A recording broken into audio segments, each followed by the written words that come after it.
Alright, hey guys, remember CCG back in the video. It's just been me going over new Azamina, Star, SnakeEye, and it seems like Goblin support as well. So yesterday we covered that Azamina and White Forest got some new support, and as well with Star, and this looks like a part 2 to that. So we're gonna get started here with Queen of the Azamina, which is level 8 Dark Illusion Effect monster.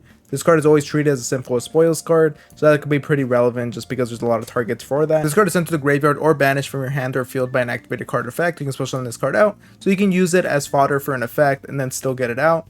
When your Azamina or White Forest monster destroys an opponent's monster by battle, you can target one Sinful Spoils spell trap in your grave and add it to your hand. This is going to give you some recyclability built into the card. Seems okay overall, just as a way of just bridging everything together here.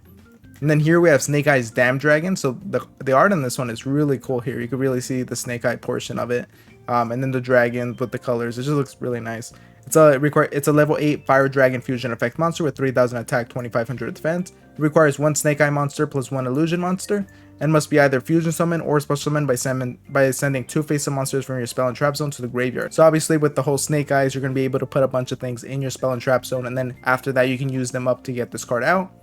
And if you do have this card as Special Summon, you can target one face-up monster on the field and place it face-up in its owner's Spell and Trap Zone as a continuous spell. So this is a great way of just removing one of your opponent's cards while also not destroying it or banishing it or anything here, so but not potentially activating any effects, but you're just getting it onto a different part of the field, which is pretty annoying for your opponent to have to deal with here. And then here we have Saint Azamina, which is the level 10 Dark Illusion Fusion Effect monster with 0 attack and 4000 defense. It requires one level 6 or higher fusion monster plus one level 6 or higher synchro monster.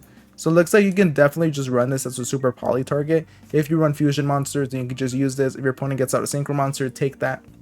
And your opponent cannot target this card, cards they control, and cards in their graveyard and banishment with card effects. Also, they take any battle damage you would have taken instead.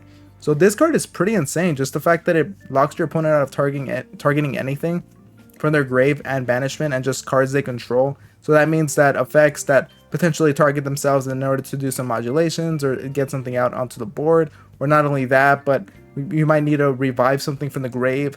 You can't do that, or recycle something from banishment. This is a pretty insane card, and also they'll take any battle damage you would have taken, which, you know, tacked onto that is pretty annoying. And the fact that it has 4000 defense means that you're gonna have to probably use a card effect to destroy this that does not target, and that's gonna be pretty difficult to pull for a lot of decks. And if this card was fusion summoned this turn, quick effect, you can special summon one level 9 or lower as a main monster from your deck or extra deck. So not only that, you can get another card out with this guy. So pretty insane fusion monster here. Then we have kick-ass Goblin Bikers. So that's definitely not going to be in the name in the TCG, but it's a pretty cool name for the LCG. It's a rank 6 Dark Fiend Exceed effect monster with 2500 attack, 2000 defense. It requires 2 plus level 6 monsters. You can target face-up monsters your opponent controls up to a number of Goblin monsters you control. Detach one Exceed material monster. Detach one Exceed material from your monster, and if you do, attach those targets to this card as material. So that's pretty cool. You're just going to be able to take a bunch of cards your opponent has and attach it to this guy as a bunch of material. That's a cool form of removal here. And then during your opponent's turn, quick effect, you can target cards your opponent controls up to a number of Goblin Exceed monsters you control. Then detach 3 Exceed materials from your monsters, and if you do, send those targets to graveyard. So you're going to be getting out a bunch of Goblin Exceed monsters, and because you're going to beef this guy up with a bunch of materials that you took from your opponent, then you're going to be able to use those cards to just send a bunch of cards to the grave. This is a pretty cool boss monster. Definitely seems like a really cool rank 6, and I can't wait to see how people are going to utilize this. And then the final card that we have here is Azamina Unleashing, which is a normal trap card. This card is always treated as a White Forest card as well. So target cards on the field up to a number of fusion and synchro monsters. So Fiend, Illusion, and spellcasters you control and in your graveyard, and return them to the hand. So this looks like it's just going to be a great way of just bouncing some things back.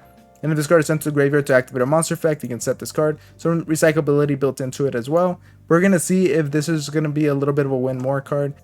Trap cards, it's very difficult to justify having them. It seems decent, being able to bounce a bunch of things. And not only that, but if you use it for a graveyard effect, then you can set this out. I guess if you're able to search it out with an extra search and then just get it out that way, or pitch it and then put it back onto the board for free, then that's what's really going to make it whether or not we're going to see this card. But otherwise, if you guys enjoyed the video, make sure to like, comment, subscribe, and all that, and I'll see you guys next time. Thank you for watching.